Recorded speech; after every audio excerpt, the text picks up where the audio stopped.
Hello, good evening. How is your weekend? Happy weekend, and thank you for taking time to be part of today's training, the eighth day of the free professional training in peace and conflict management. This is a free 1 month professional diploma training in peace and conflict management provided by the Institute of Global Peace and Conflict Management. We have been providing this kind of training from since July this year. We have been offering professional trainings that are free for our followers on Facebook and YouTube. And the essence of doing this is to empower our community with the requisite skills to be able to handle conflict even online, offline, off online, so that they can be able to have successful lives and careers and their endeavors, business careers and all of that.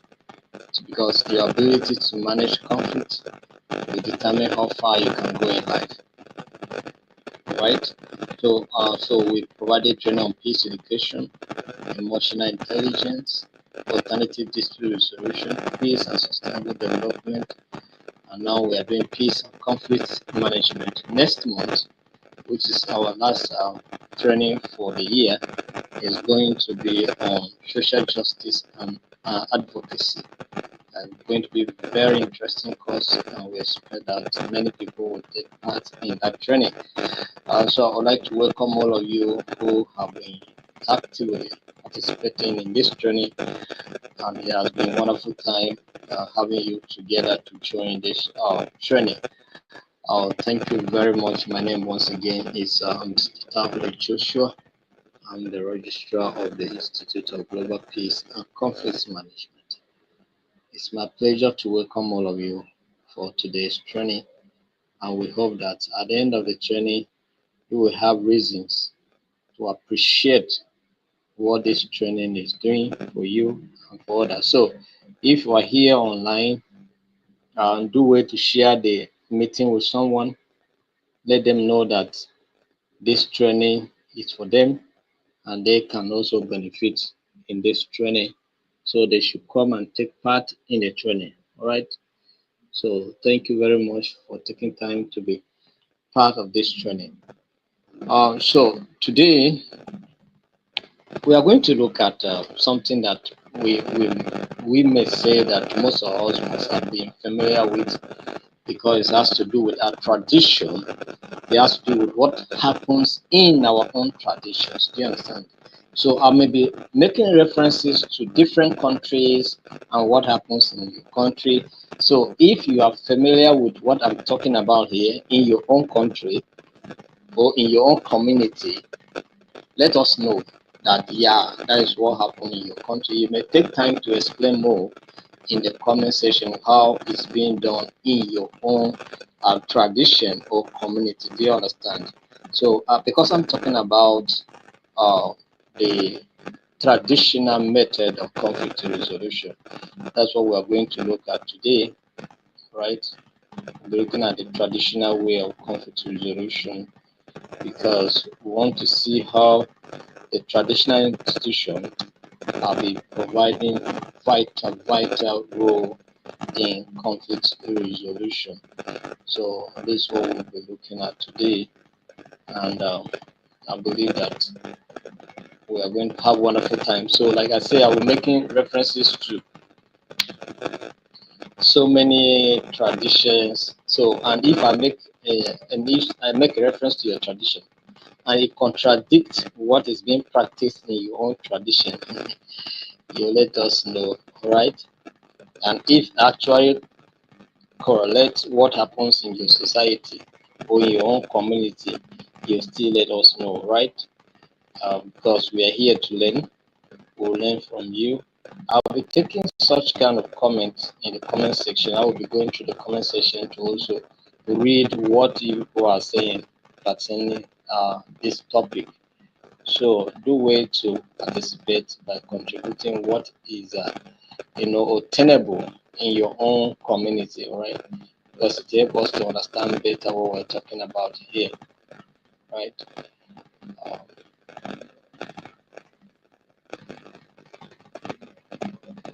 so today we are looking at the traditional and indigenous approaches to conflict resolution. Traditional and indigenous approach to conflict resolution is what we're looking at today. So we'll be looking at the role of local and indigenous methods in conflict resolution. We'll look at the case studies of traditional conflict resolution in Africa, in Asia, and other regions, as the case may be. We may also look at the challenges in integrating traditional approaches with modern systems, because the tradition is not it's going in the opposite direction. Or they may have something in common, but it's a way of integrating them that may differ based on the fact that the traditional method is loosely being carried out. There's nothing to regulate it, and of course, the traditional institution has no legal backing. They just believe on the system of deities and all of that to carry out the activities. Do you understand? But I want to say generally, as part of the introduction, that the traditional institution plays vital role in conflict resolution. Right? They have been up and doing to make sure that there are conflict in their societies, in their communities, are being resolved. We have so many traditional institutions who have different ways of reaching resolution whenever there's an issue. Do you understand?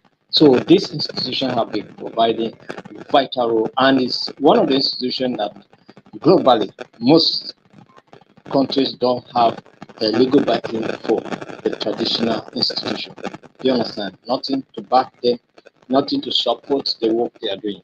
Do you understand? And that's why it's always operating as if it's operating in contravention to the legal system. Do you understand? Because there's no legal system backing the traditional institution. We have been even clamoring that the traditional institution should be empowered constitutionally. They should have a place in the constitution that support their operation, that support their activities, and that will go a long way to enhance peaceful coexistence and promote peace in our communities. If the traditional institutions are being empowered, but it has been a challenge, even though there has been calls to make sure that the traditional rulers are given a role in the constitution, but it has not been done yet. But that does not mean that we should stop calling for the political class to make sure that there's a provision for traditional institutions in the constitution to give them so much enablement and authority to carry out their activities holistically and to promote our peace in our community. So that institution must be supported, that institution must be empowered, that institution must be, motivated to do more for the sake of peace in our communities and of course in our world.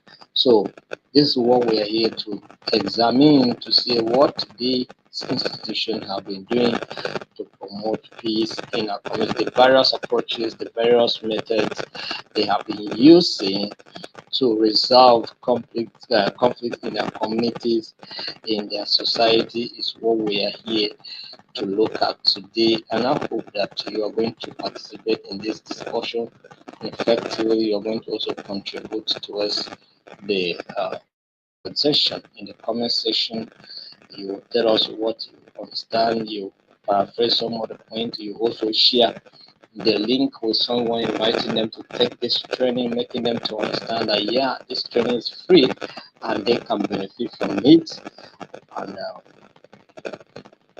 from training certification free. And some people are asking me, can I use this certificate to look for a job? Why not? You have been trained well and you are still being trained. Some of you after this training you still take another course. So why not? Do you understand? Just empower yourself with the skills, but at least in conflict, in peace and conflict resolution, have sufficient knowledge so that you can seek for employment anywhere and you'll be well, all right? Because we're not joking, we are teaching, we are doing a lot of things here. Some of the things we are doing here, some universities cannot give you what we're giving you here. You understand? In terms of how many universities that ask you to do simulation training, you know, even when you read peace and conflict resolution, it's not very many. You understand? So let's look at traditional and indigenous approaches to conflict resolution, right?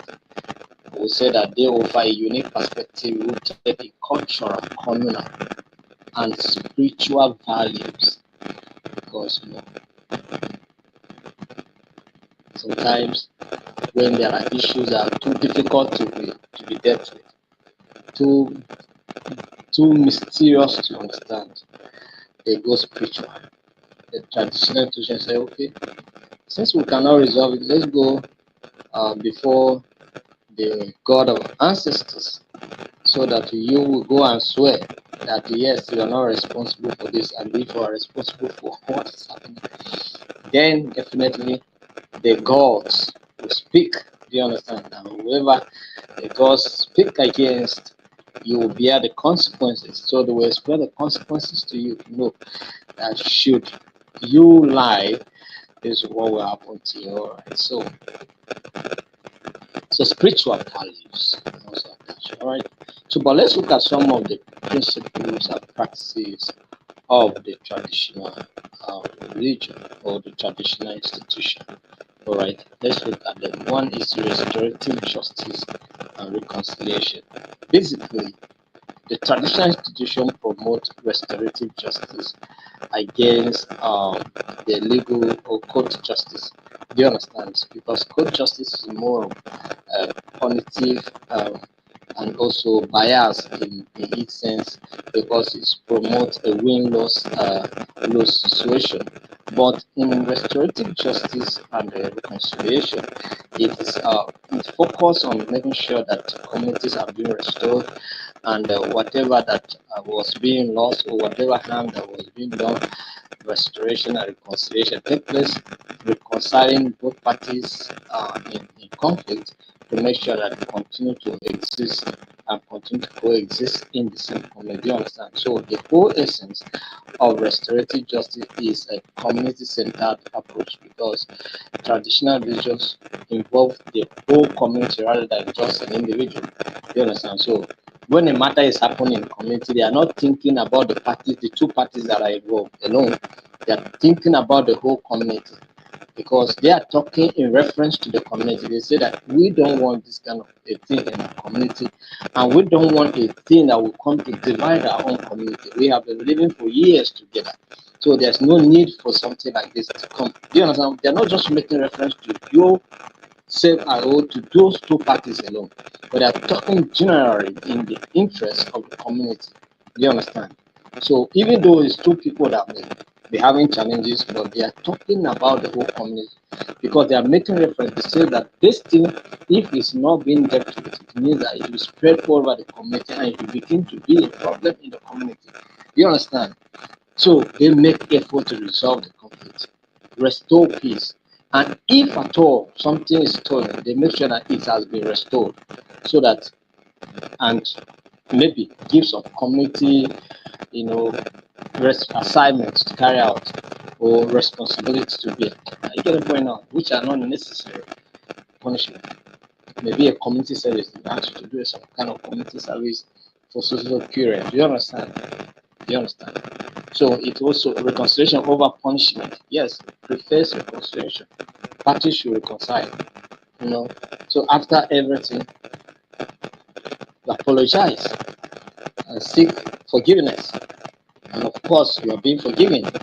And so when you are forgiven, what do? Move forward. The community move forward. You are not looking at someone as your enemy, because the matter has been resolved, concluded, and settled. So what is the point again? You move on. You understand? So that is it. So restorative cycles and peacemaking cycles. So all of these are under restorative justice. Do you understand? So a circle format is used where everyone involved, including mediators, sit in a circular format or arrangement, and then they discuss turn by turn. They discuss, the next person discuss, the next person discuss until everybody discuss and contributes their input into the matter. All right. Then we'll talk about respect for elders and tribal leaders. Yes, we have traditional institutions that are way respected, and most of them have traditional leaders, okay, that will respect the Obas, the Igwes, the Amiens, the Toti, the uh, the what do you call it? Several institutions, all right, kingship institution, the Gongons of Jaws, and also many. Sorry, people from Jaws, if I don't call it the way it's supposed to, please forgive me. So many, all right. Do you understand? So many institutions. The Agabaidos, the Chidoma. Do you understand? So many of them. The Atars of the Geras, and so many of them. So, but I'm saying that there are so many traditional institutions. You understand? And these are being respected. You understand? The Obas in the Yoruba land, they are being well respected. Do you understand? When the Oba is coming, everybody respects. Do you understand? The women are singing, the drums are beating, oh, the majesty is moving, you know. And then apart from that, we have the elders, council of elders, where they are also being respected. So their opinions, their decisions is being characterized with wisdom, and so they are being respected. Do you understand? So we respect them because they have superior understanding, superior authority in several matters. Do you understand? So they are being respected based on the fact that they have years of experience interacting in the community, and so they know most of the things that go on in the community. Do you understand? And so for the ratio of that fact, they are being respected. Do you understand? The traditional role of leaders being respected. So role of leaders, either tribal or leaders, play a crucial role in indigenous conflict resolution. So when it comes to conflict resolution, their wisdom and experience, they provide guidance and mediation. Do you understand? So for a respected elder to come and mediate in the matter based on the fact that they must have been handling this in the past several years as community people. Do you understand? So mediation and guidance, tribal leaders act as neutral parties. Yes, you come with your case. This is what happened. Oh, Kabiese, this is what happened. And so what happened? Explain your matter. Another person explain their matter. Do you understand? And they mediate. So they provide mediation services in conflict resolution. Do you understand? And so whatever the king says, so be it. Do you understand? It's nowadays that we are so being so nonchalant to traditional institutions. Even when the king says something, because of political uh, ambushment, sometimes we carry out political ambushment to even our traditional institution. Say a political institution, a political amateur is there insulting somebody that has done so many years of experience, and then but do you know what? It's because of the constitution. The constitution that provides that the political class should appoint or should pay the traditional institution. If the traditional rulers are being paid by the people, like it was in those days, where everybody contributes to sustaining the throne, do you understand? Then the traditional institution will have more powers and more authority to pay even these outrageous leaders, politicians, something. But they have been made to be so inconsequential, where a governor is paying the Oba, and so the governor can talk to Oba anyhow, can do anyhow. You understand? It was not like that then. If the Oba is coming, you KBS, everybody is protesting, you know,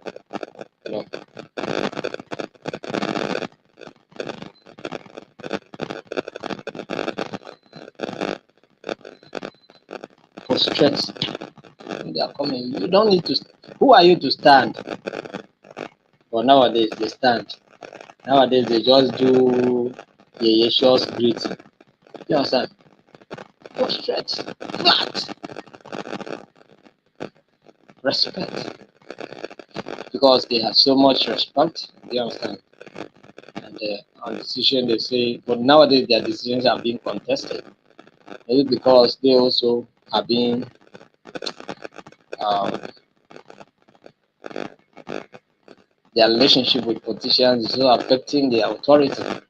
You understand? And also their decision making. Because sometimes decisions are being heavily influenced by certain interests. And so their decisions are being criticized and also protested. So these are the issues. So, but they have that respect. They earn that respect. So they give them spiritual and cultural elements.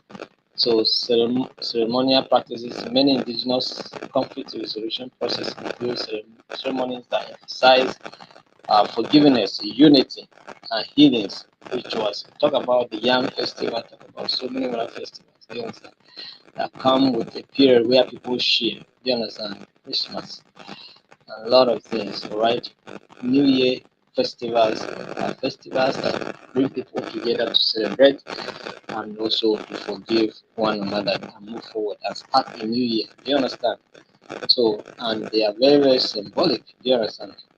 So, we also have symbolic actions like sculptures or gifts or um, apologies or specific rituals just to make sure that you reconcile and have a peaceful coexistence. That's what it means. So spiritual and cultural elements, they are focused on collective well-being. So holistic view of relationship. Traditional approaches often view individuals as part of a larger wave of relationship with other people. So ancestors and the environment. So conflict seems as a disruption to this interconnected balance, and resolution seeks to restore it. So we don't just look at um, just the people alone as how they are feeling, but we look at the relationship between the people and the environment and the community and their ancestors. It matters because there's some people that holds the belief that we communicate with the ancestors.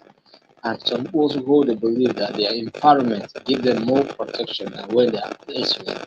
They feel more comfortable in their own environment than being somewhere else. Do you understand? So it matters to them a lot, right? They share responsibility. The entire community may share responsibility for resolving and preventing conflicts. So it's not just one man affair, it's everybody's responsibility. Peace at all level is everybody's responsibility. You don't just push the responsibility to a certain group of people and then you fold your hands and then look. No, you are also to contribute your own culture to make sure that there's peace in your community and also unity in that community. Do you understand? So it's a shared responsibility.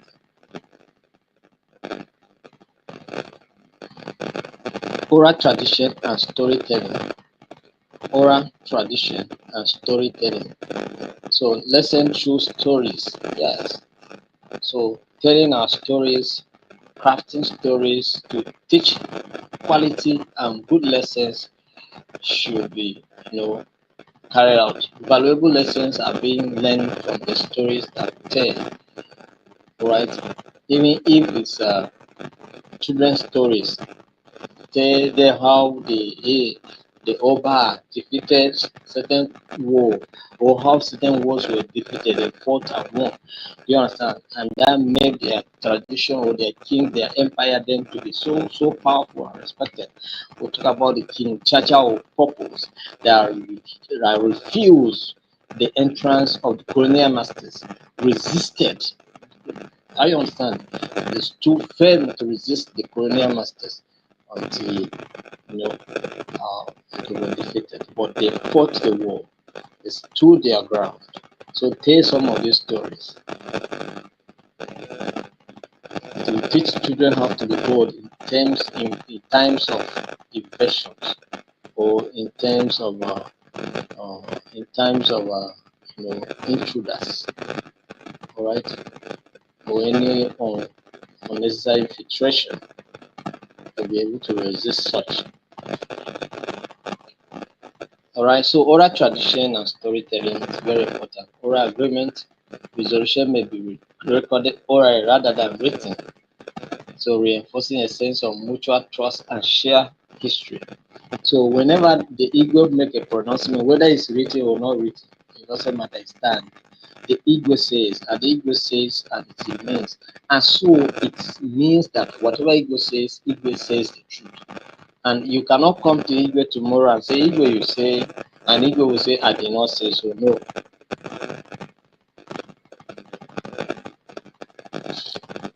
So it promotes trust among the people. You understand? So whatever Igbo says, Igbo is going to stand by his own words. Whatever Oba says, Oba is going to stand by his own words. You cannot come tomorrow and want him to change. No. You understand? What he says remains. But nowadays, sometimes some of them will be speaking from two sides of them. You say something today, tomorrow you come, they'll be giving you different interpretation. Because the political class is influencing the traditional institution. And so truth is far from us. Nobody care for the truth again. All they care about is how much money. Powerful king, Prado Jeep with pilot, Abby.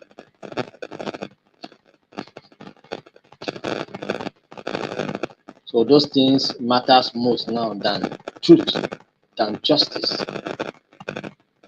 When we look for these institutions, for this position to become Igwe, to become Obas, to become a team, to become the emirs, is because of the powers that we enjoy, and that's it, but not for anybody's welfare or anybody's good.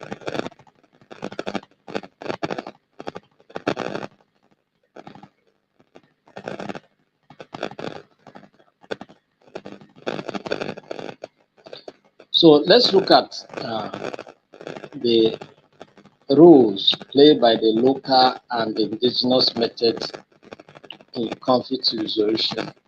All right, let's look at some of the roles they play. We have restoring what harmony and community bounds. Indigenous method prioritize restoring harmony within communities. Yes, instead of isolating offenders or focusing solely on punishment. No, these approaches emphasize repairing relationships, reintegrating individuals, and maintaining social cohesion. So that's what is a major role that this local and indigenous method plays. It restores relationship, bring back harmony and harmonious existence in the community, bring community bounds. Yeah, bounds. Do you understand? Everybody working together. It doesn't matter what happened. You may be offended, but still move on. You move on carrying everybody along. Do you understand? It's not just moving on, you move on carrying everybody along. And it doesn't matter how you were hurt. It doesn't matter. Alright? Once it's being resolved, it's resolved. You move on with your life. Or you will not move on because you were offended. No, you move on. You move on. Building empathy and understanding. Building what? Empathy and understanding. Yeah. Because in a traditional institution, we're always trying to put people's into others people's shoes. That is, put yourself in the shoe of this person. If it's you, how will you feel? So when you are addressing a matter, you are addressing the matter from the point of compassion. Do you understand? Compassion on the community member, because this is not a stranger. This is also part of your blood. So they should be accommodated. It doesn't matter what has happened. Do you understand?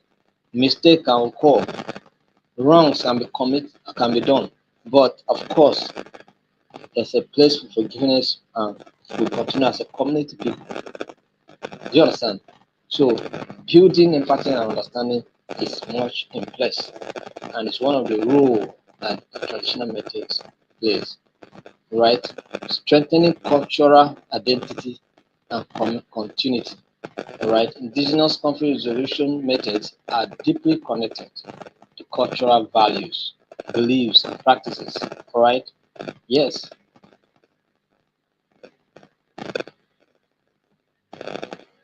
By the time they say, let's go to the gods, go and swear that yes, you did not steal Mazi Okoro goat, that you did not steal Mazi Okoro's goat. You go and confess before the gods that yes, the gods bear me witness. I am not responsible for the missing goat. If I am responsible, let the gods of my fathers strike me dead. You understand? Maybe you are an accused person. You understand? So, but you have to come before the gods and swear.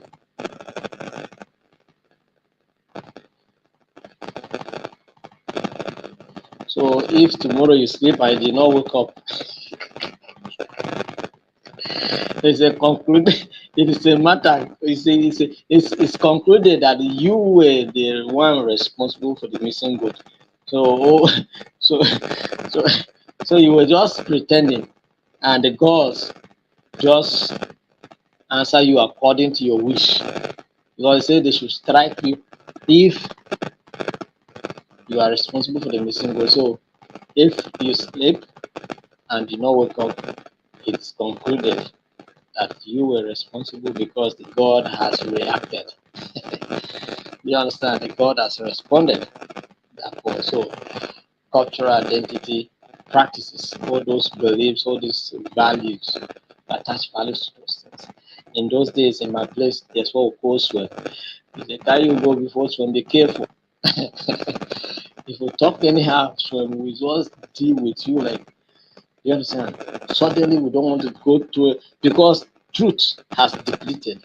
Truth has disappeared. Nobody want to go to elsewhere again. Even the institution that's supposed to also to relevant, they don't want to reach that side again.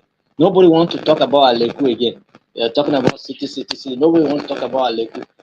You go and cheat now. Aleku will deal with you. You understand?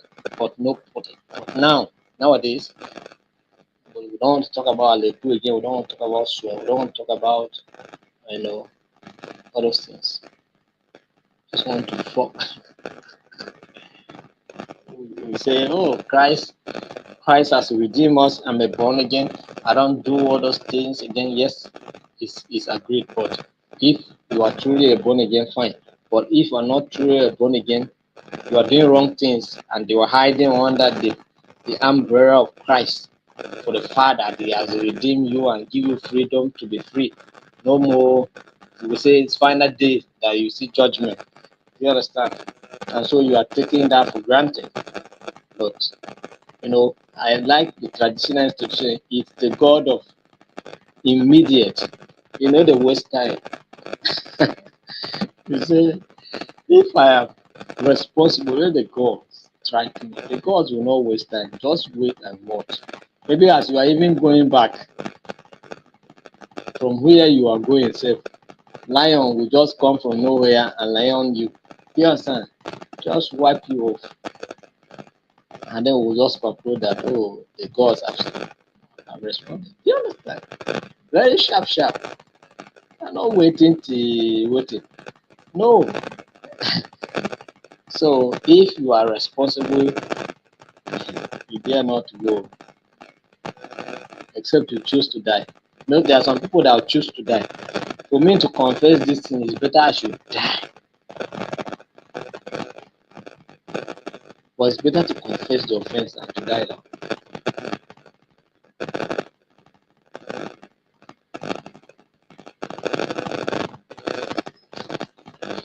Because there's a place for you to be forgiven. And even the shame, the stigma of shame can still over time be, forgotten. And even if not forgotten, people will still have compassion on you because you're a community member. You're a community member. So they may not take it on you like that. Do you understand? Encouraging accountability and responsibility. So traditional methods emphasize personal and collective accountability. Many indigenous practices, such as the Navajo peacemaking system, focus on acknowledging harm, accepting responsibility, and making reparation. So there are situations whereby you have to take responsibility for your action. All right. Sometimes maybe your goat stray and eat somebody's yam. You may be required to pay the person his yam back. You understand? So this kind of situation.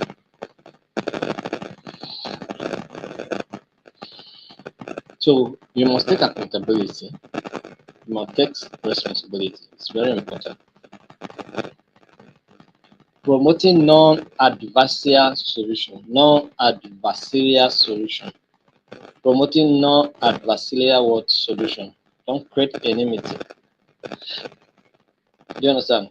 Traditional institutions promote peace, not creating enmity.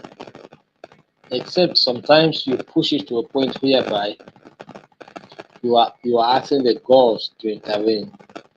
In that situation, sometimes it make it so difficult because you have stressed people, you have manipulated people, you have been doing a lot, and now you are being held accountable.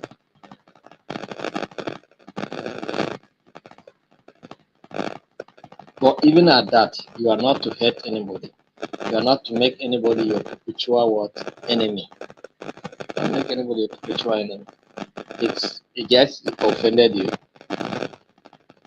Even if you choose not to be the friend of the person, make the person not to be your enemy. You can only choose to let the matter be the way it is. You understand? So that's what it is.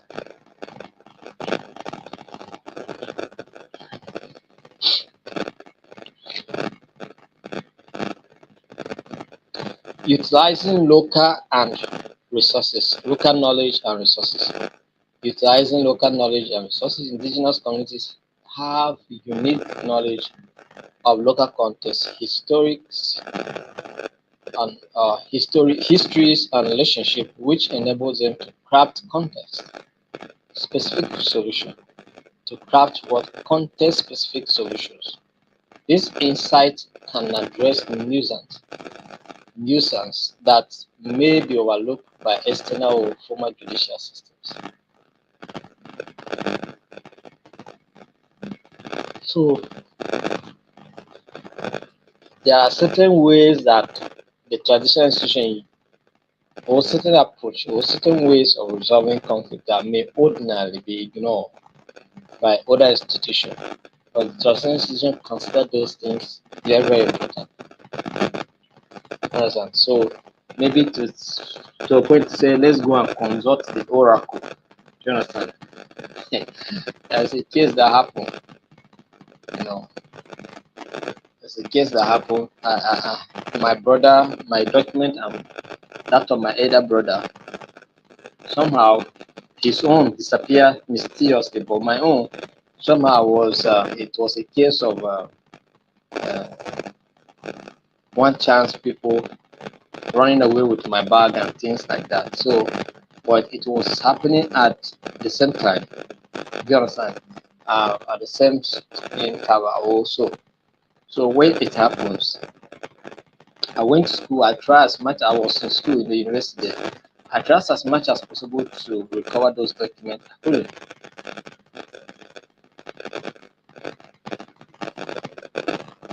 So,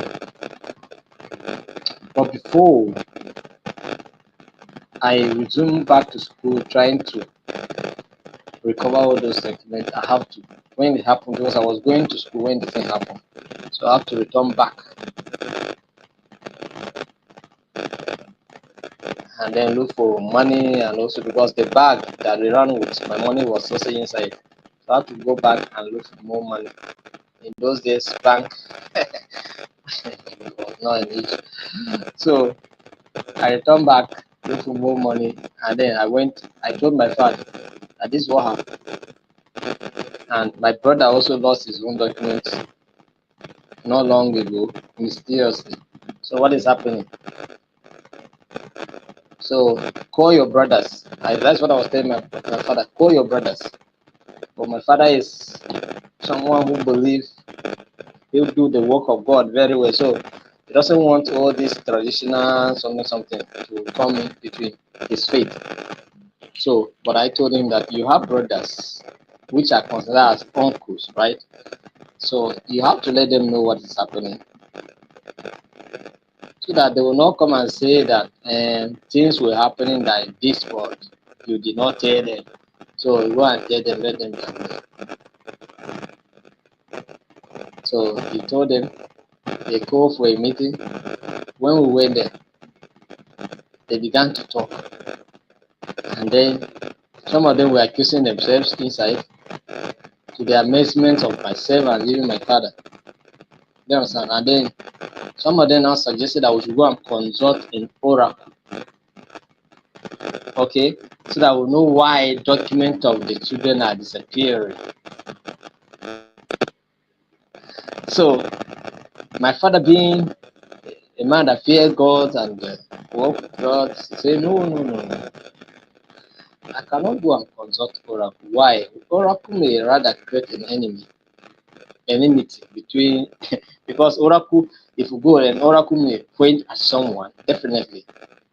So he doesn't want to have problem with anybody. But as we are sitting here now, everybody has an oracle in his mind. Consult the oracle in your mind and tell us the truth. That's what we want to hear. So at the end of the day, they told me to go back to school, that the document will come back, and that I also tell my elder brother, because my elder brother did not come. It was me that was putting my father under pressure. Say that okay, I should. So they said I should go. Tell my elder brother that okay, document will come, my own too will come. We should go back to school. My father source for money, paid me. I returned back to school. When I got to school, I was trying all I could to recover some documents. I couldn't. But what happened was that my documents were announced on a radio station somewhere, that they pick social document somewhere and contains social name. And every of my document was inside. They pick it, announced at the radio. My brother went and corrected it for me because I was in school.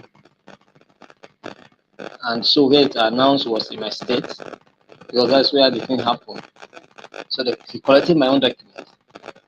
And then he discovered that his own too returned mysteriously, the way they gone mysteriously. Do you understand? So what I'm trying to say in essence is that sometimes some of these religious people, things like this will happen. Do you understand? They ask you go and consult oracle. They may say this one, say this one, but they have their relevance. They have their values for those who believe in them. Do you understand? For those who believe in them, it works for them.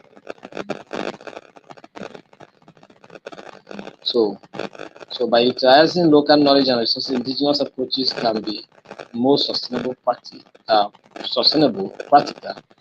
and respectful of the community uh, way of life. Okay, community's way of life. So let's look at providing alternative pathways to justice. So in many cases, indigenous methods serve as access alternatives to what legal systems. So instead of going to court, you have it available here. Alternative dispute resolution. All right, mediation. Deploy the tool of mediation, and the traditional institution, the leaders are there. The leaders are there to mediate based on their wisdom, the experience they have acquired over time, resolving such matters, so they can resolve it instead of going to court. You are having a land issue dispute problem, but someone is there to help you to resolve it. So there's no need going to court. You understand some of these things? Am I making sense? So supporting emotional and spiritual healings. So indigenous methods also incorporate spiritual emotional dimension to the resolution process because they are doing it from the compassionate view standpoint. Do you understand? Because that's whoever is handling a matter is also trying to accommodate some of these feelings. They knows what it means, so they try to balance the situation and encourage healing processes where people feel differently. Do you understand? So that's what it means. Creating resilience against what external pressures. So, and then they serve as a model of restorative and transformative justice. Restorative and what transformative justice. Indigenous and local conflict resolution practices have influenced contemporary restorative justice models by prioritizing healings, reintegration, and empathy. They provide frameworks that can be applied in other contexts such as schools, workplace, and justice systems. So that is what this institution is doing. So you can see different approaches and different role that this institution is playing to bring justice in our systems. All right. So let's look at some case studies. I'm doing some case studies. So now I want you to take time. If I mention your country, I mention your community, what happens in your community, do way to let us know whether we are saying the truth concerning your community or not. You let us know. Do you understand? So, and do way to share this meeting with someone, invite them to be part of what is happening here. And then the group leaders of every group should know that people are to attend this training. All right. So that's what we want to sanitize now. People are to attend this training. So those that are not attending, you should be aware of those that are attending or not. Group leaders should make sure that this thing is going like this. Those that are attending the classes, they should know them. And those that are not attending classes, they should also know. And so it means that if online here you have not joined any of our groups, those small groups that we have created, please try and join them, because that is where you're going to get your examination link. And if you don't have any group, let me know so that we can assign you a group, even if it means that we're creating more groups. You understand? So now I'm trying to get the group leaders and their groups and their phone numbers so that we will know how to control this issue. People will not be coming to attending trainings, they will not be participating in anything, and then they want to write exams. No, over 700 people register for this course, or they are in our WhatsApp platform for this training. How many people are here now? Facebook here, I'm seeing just 49. I don't know how many are on YouTube. So if people should, group leaders should act and make sure that people are attending the training. Let them know that it's mandatory that them have to attend. Very, very important. So by tomorrow, I want to see more than 100 people attending this training. So let them know. Let them have network in their areas. If you don't have network to attend training, don't have network to write exam. Say you don't have network for training, but you're having network for examination. It's an aberration. We will not accept it. So if you don't have network for training, don't have network for exams. Simple as that. Makes sense, right? So now I'm going into case studies. Let's look at some of the case studies. Let's look at some of the case studies. All right, let's look at some of the case studies.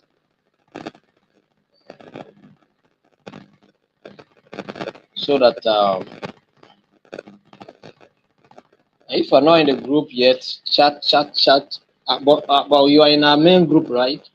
Make sure you are in our main group. And if you're not in our main WhatsApp group, you chat us on this number so that we can add you. If you're not in our main group, if you're not in our main WhatsApp group, chat us on 08077987757. So I'm sending the number in the comment section now. So you get it and then chat us that you are not in our group. So we add you, and then from there you join the subgroups. Any of the subgroups available you can join, so that you will be assigned a group and then you can participate from there. So very important. Try and identify with a group. Try and be available. Right. So now let's look at case studies of traditional conflict resolutions in Africa, in Asia, and in other regions. So we have the Gagaka codes in Rwanda. The Gakaka codes in Rwanda is in Africa. So context. After the 1994 Rwandan genocides, the former justice system was overwhelmed by the number of cases. So to address this, the Rwandan government revived the Gakaka court system, a traditional community-based conflict resolution method. Process. In Gakaka, community members gathered in open spaces to witness and participate in the proceedings. Elders and respected members acted as judges, and both victims and perpetrators had the chance to speak. Perpetrators were encouraged to confess, seek forgiveness, and make reparation. Do you understand? They confess, seek forgiveness, and make what? Reparations. They pay back, they give back, they return or even compensate where necessary. Right? What's the outcome here? The Gakaka court allowed thousands of cases to be resolved in a way that focused on reconciliation rather than strict punishment. Although controversial, the process was instrumental in helping Rwanda heal after mass violence, enabling communities to move towards reconciliation and reintegration. And today, the impact of that, because of the impact of this code, we have peace in Rwanda. Rwanda is developing very fast. Do you understand? So that's why it is. The Suha, Middle East, particularly Palestine and Israel. The Suha. The Suha is a traditional Bedouin and Arab method of resolving conflicts, especially blood feuds and family disputes. All right. Practice among Arab communities in Palestine, Israel, and Jordan. SUA helps communities address conflicts that could lead to cycle of violence, but it has not helped in this matter that is going on there now. So the process involves a mediator, often an elder or community leader, who meets with both parties separately to hear grievances. All right.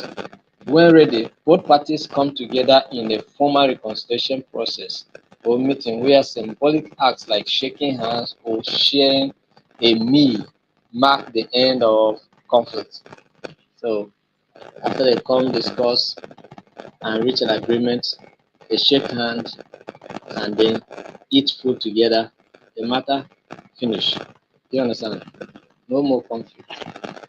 SOA has been successful in resolving conflict in Middle Eastern communities, especially where the formal legal system may lack legitimacy or cultural resonance.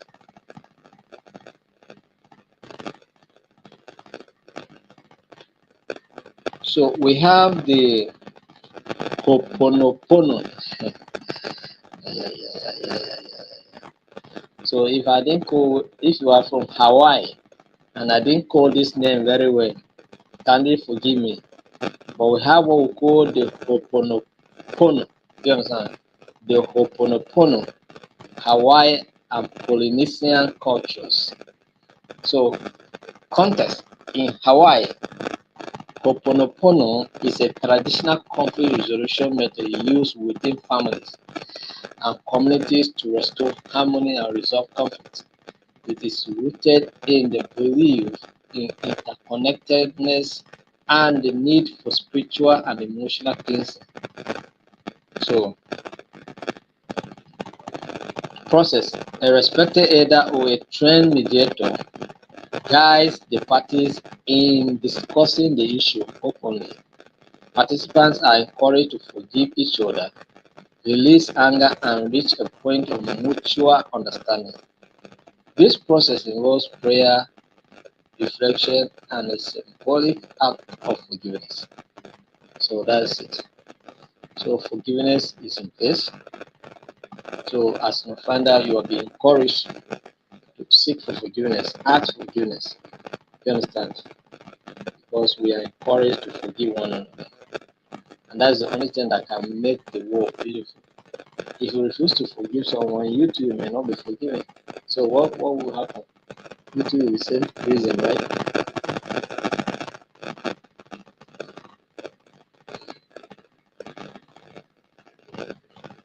So we have Ubuntu and reconciliation process. Ubuntu reconciliation process in South Africa. The Ubuntu philosophy means I am because we are, is central to conflict resolution in many Southern African countries. Ubuntu influenced South Africa's Truth and Reconciliation Commission after appetite to foster national healings and reconciliation. Ubuntu. The TRC was based on the principles of forgiveness, accountability, and collective healings. You understand? So that's what it was being based on. And actually, it helps. That's why Nelson Mandela came out of prison but did not care to punish anybody because Ubuntu has taken care, right? So there's no need to punish anybody. The goal or what we wanted, we have gotten it, no need to punish anybody. So then we have the Mato Oput ceremony. The Mato, I may not be calling it right, but you have to understand with me. The Mato Oput ceremony by actually people in Uganda. So those of you from Uganda, raise raise up your hand in the comment section and tell us what this means. The Mato Oput ceremony. So if you are from actually people, let us know what this means. The Mato Oput ceremony is used by the actually people of northern Uganda to resolve dispute and foster reconciliation, especially after serious conflict like murder or inter-clan disputes. Alright, so they use this to resolve conflict. Alright, I'm looking in the comment section. I want people from Uganda to corroborate what I have just said now. So if I am from Uganda, corroborate what I have just said now. The Mato Oput.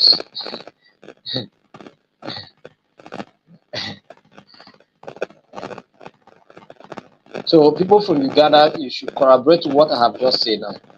So let's say that the process here is that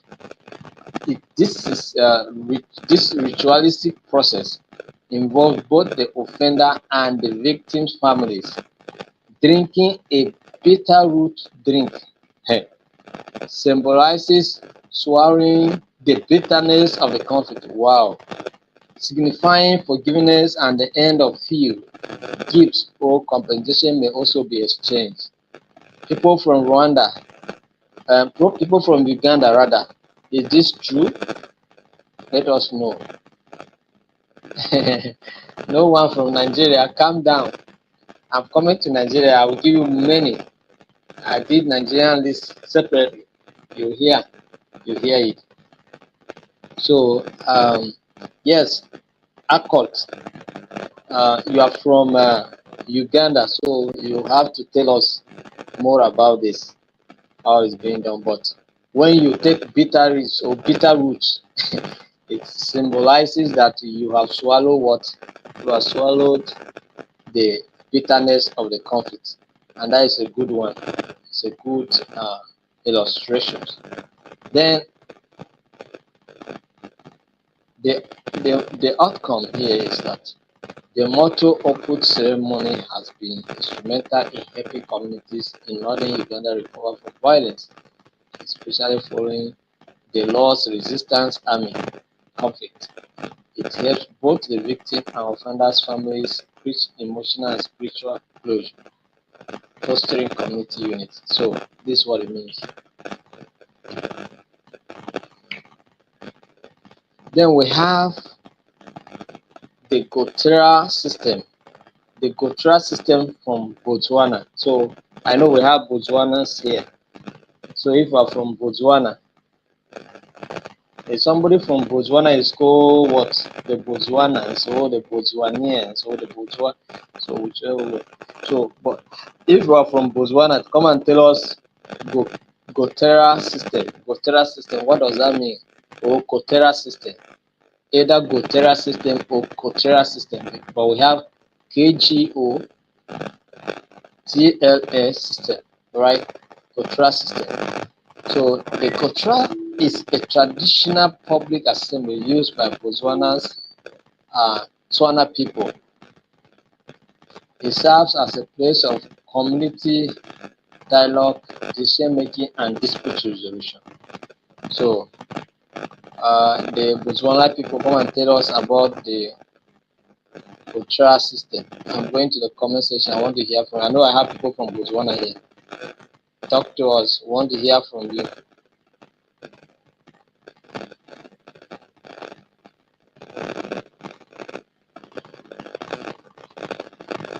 Process.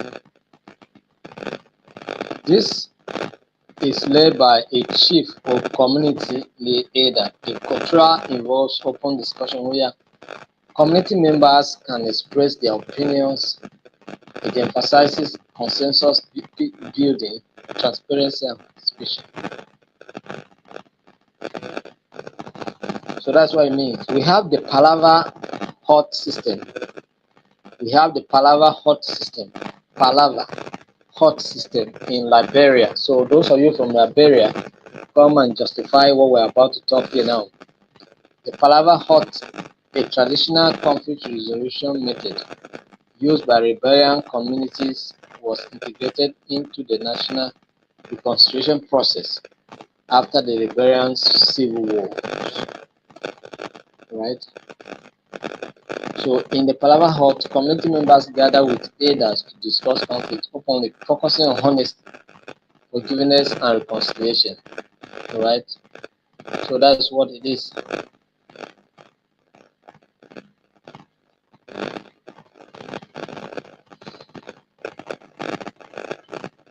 We have the SASI system.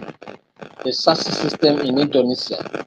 They also carry out. Then let's look at specifically in Nigeria, the Nigerian context. We have the Oyomesi Council and the Bonis Society, which is Yoruba basically. Yes, among the Yoruba people in southern western Nigeria, the Oyomesi Council and the Bonis Society play significant roles in conflict resolution. The Oyomesi is a council of 7 chiefs that advises the king, while the Ogboni society is a secret society of elders who maintain social order and mediate conflict.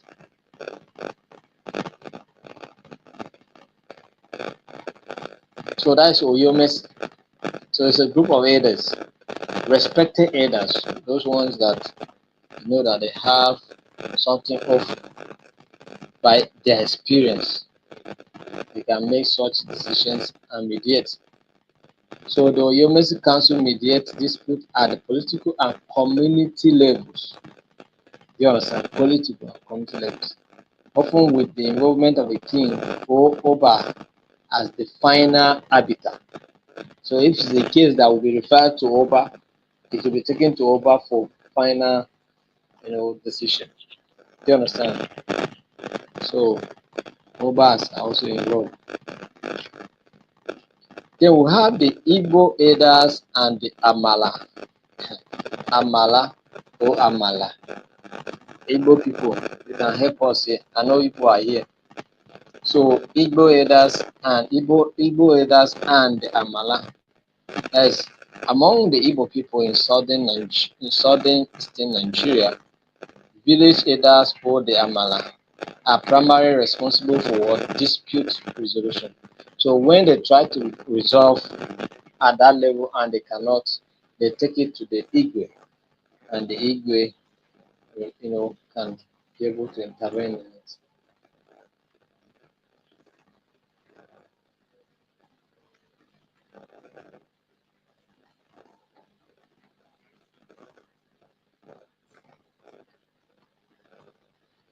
My Igbo brothers, are you there? I was thinking you will comment on this. All right, let's go to another one. We have the Emirate system and Sharia courts in Hausa Fulani, which is basically in the northern Nigeria. The Hausa Fulani community often rely on the Emirate system, a traditional governance structure with emirs and councillors who resolve disputes. Many of these communities also integrate Sharia law for personal and family matters, particularly in predominantly Muslim areas. You understand? So we have the emirs. They are the most respected institution in northern Nigeria, and of course their decisions are also being respected. You understand? We have the Chief Kwaf and Batsab Council. I don't know, Batsab in my place is terrible something. I don't know when they may have council, but they're not for anybody's good. Batsab, but we have Kwava. Yeah, you understand? So all of those can help in resolving conflict. So they will mediate. They can also consult oracles to come up with something. You understand? Come up with results. So the Ogba traditional rulers and council, that is in Ogoni. The Ogoni people, are you here? So when disputes arise, the Ogoni council of chiefs gather to hear from all involved parties. The council use Ogoni's customary laws and consider community welfare. You understand? Particularly when it comes to land and resources related. So that is what the Ogboni people does. All right. So then we have the Idomans, the Idoma Aleku ancestral spirit. All right. So how is this applied? Idoma elders address conflict by consulting Aleku, and people swear oaths involving the ancestral spirit to guarantee truthfulness. Disputes are handled with respect for both tradition and the community's spiritual beliefs. So there are Leku people.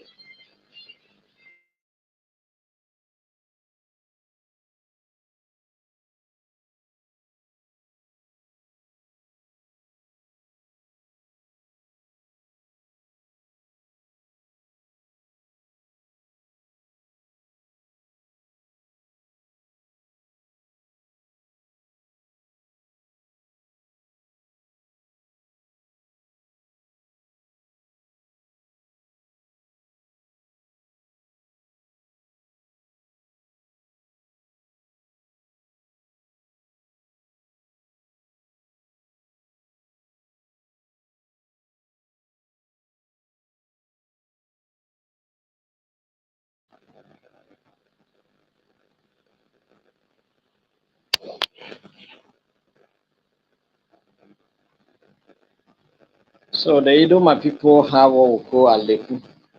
Aleku is a very, very powerful institution, so must be respected. You understand? Those that believe in it. You understand? They have to resolve conflict. You have to go and swear. You swear before Aleku. May God help you. You are not responsible. If you are responsible, you will not escape it. You cannot escape it. Very powerful.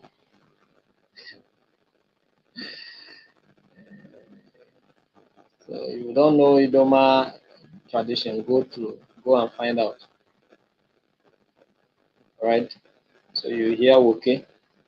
So the Ekpe society, that is Ife and Ibibio people, they also have it. We have the mute process across various Nigerian communities. All of these things are there. All right. So lastly, let's look at the challenges that surrounds integrating traditional approaches with modern systems. All right. There are challenges when you want to integrate some of these traditional institutional practices with the modern or the contemporary way of addressing conflict. And what are those challenges? What are those challenges? One is the legal incompatibility. Legal what? Incompatibility. So the tradition or the traditional and the legal system operate in opposite direction. They don't go hand to hand. They are not supporting each other. They are not collaborating. Do you understand? So that's it. So the traditional institution, um, you know, relies on traditions, customary laws, and community-based solutions. Do you understand?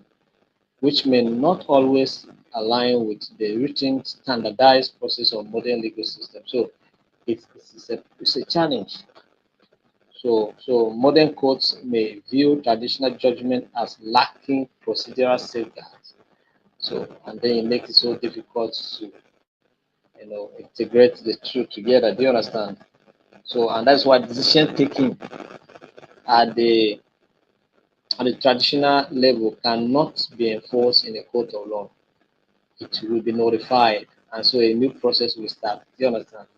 So whatever was able to reach at the or sometimes or except when the court look at the issue and in its wisdom decide that well this matter should be addressed alternatively, that is through alternative dispute resolution, where they can still refer the case back to the council of elders or for the case to be resolved out of court. Do you understand? They will just recommend that the case should be resolved out of court based on how they view it. Do you understand?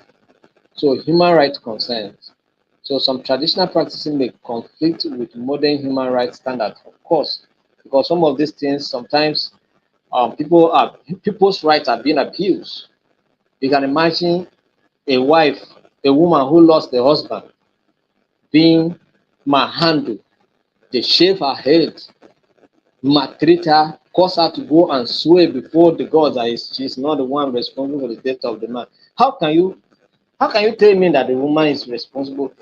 I'm not saying that it's not possible, but people that love each other for a while and then somebody die and then you are saying suddenly you say it's a wife that killed. Wow, wow. I have children with the woman, and then all of a sudden, man died, and then you are forcing the woman to go and swear before the God that she's not the one. What's the meaning of that? But these things are happening, and I'm not saying that there are no possibilities for a wife to kill the husband or the husband to kill a wife. But the situation here is that sometimes, if it's the wife that died, the husband is not made to go through this process. It's only the wives that go through this process. So why? It's not only a wife that can die, but the man should not die. And why, if the man died, why must a woman be put under such kind of wicked acts? Go and confess, go and barb your head, go and do this one. It doesn't make so human rights. So the rights of individuals are being abused based on the traditional practices, and this is not in tandem with what is obtainable in the modern uh, uh, system, where the rights of the people are being protected, the rights of people are being safeguarded. Where people have freedom to so many things. Do you understand? So that's it. Then we have lack of formalized structure and documentation. Traditional institution relies on oral judgment. They don't have any form of documentation. Once ego pronounce a thing, is stand. And because it's operate based on trust, they trust, they believe what the ego says, and they move on. Do you understand? It's in rare cases that you see documents for any signing. In most cases, when you see documents signed, it means that this case is a manipulated case. Otherwise, it's ego can only make a pronouncement and it goes. Do you understand? So formalize structure and documentation. We talk about jurisdictional conflict. Conflicts over this jurisdiction can arise when both traditional and modern systems claim authority over a particular case or community. So these are the issues. Resistance to change from traditional authorities. There are some people that hold view that traditional institutions are much better, so they don't embrace any change, even when there's a need for such. They don't want to embrace such change. Do you understand? Differing goals and approaches to justice. Differing what goals and approaches to justice. All of these can be factors in these matters. So funding and resources disparities can also be a factor. Cultural sensitivity and training in formal systems. So people should be trained to be cultural sensitive. And then, of course, lawyers and other state officials should know what the culture of the people says and respect their culture, respect their cultural views, and think of a way of incorporating all these cultures without anyone being hurt. Do you understand? Then we have inconsistency across diverse communities, lack of public awareness and trust, political interferences and manipulation. Yes, this institution is being manipulated by politicians so heavily. Politicians will buy them big, big cars and give to them, and then they will be controlling them. They want them to say whatever they want. You understand? And any attempt for a traditional institution to criticize the government in power, they remove you. You see what happened in Kano sometimes some years ago. An emir was removed simply because he criticized the government. You understand? It doesn't have to be so. And some of those traditional institutions are also being threatened like that because someone is paying them and buying them in. Difficulty in measuring effectiveness. So traditional institutions are difficult to be measured in terms of the impact they bring out. Do you understand?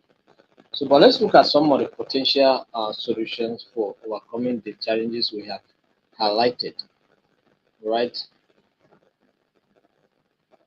Develop hybrid systems. If you can develop hybrid system, you'll be able to resolve some of these processes can be formalized and clear direction will be given. cultural sensitivity training. Yes, provide cultural awareness training for state officials to improve their understanding and respect for traditional methods, fostering better collaboration. So that's what it means. Documenting traditional rulings. Yes, let's document. Whenever the Igbo make a pronouncement, let it be documented, let it be written, so that in case of any matters arising, reference can be made and the case will be closed. Clarifying jurisdictional boundaries, encouraging community involvement can also be instrumental, can also help go a long way. Thank you very much. This is the much we can take today. Have any question? Relax.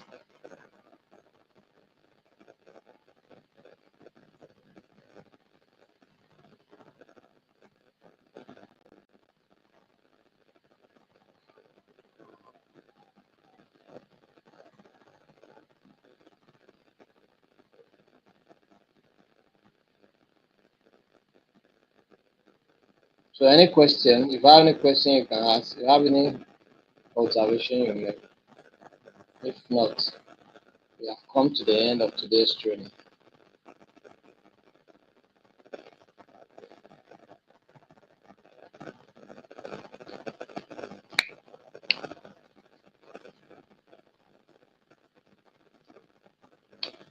So we'll see you tomorrow by 7 p.m. Thank you very much. Have a wonderful night rest. Bye.